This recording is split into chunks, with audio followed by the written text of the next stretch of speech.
wala namang pag-asa na kayong dalawa ni Daldalita ay magkasundo. Ako, Papa M, ready and willing. Siya lang naman itong mga away sa akin eh.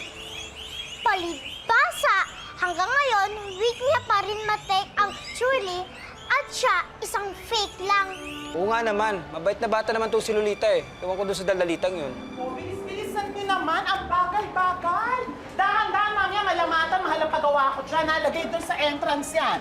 Doon sa may pa-exit doon. Bilis! Chichi, Ano? Yes, Doc. Uncle Sam, Oo.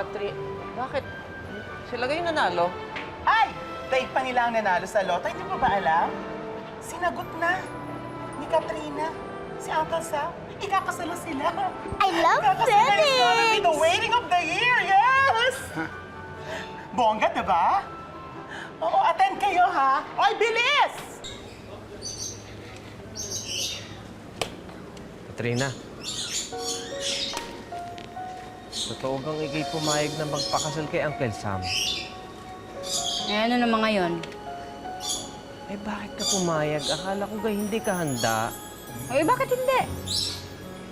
Pwes, ngayon, handa na ako. Hindi pa pwede magbago isip ko?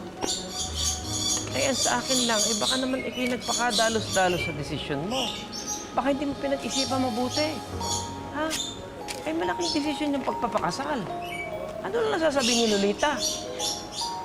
Eh, di congratulations, Tita Katrina. Katrina, concerned lang naman ako bilang dating asawa ng kapatid mo at ikaw naman bilang tiya ng anak ko. Pwes, salamat. Salamat sa concern mo. Pero kaya kong magdesisyon para sa sarili ko. Mabuting tao si Sam. Mabait, understanding, gwapo, at higit sa lahat, matangkad. Hindi katulad ng ibang tao dyan. Babe? Hi, baby. Hi. Odo, balitaan mo na ba yung good news? Oo nga eh.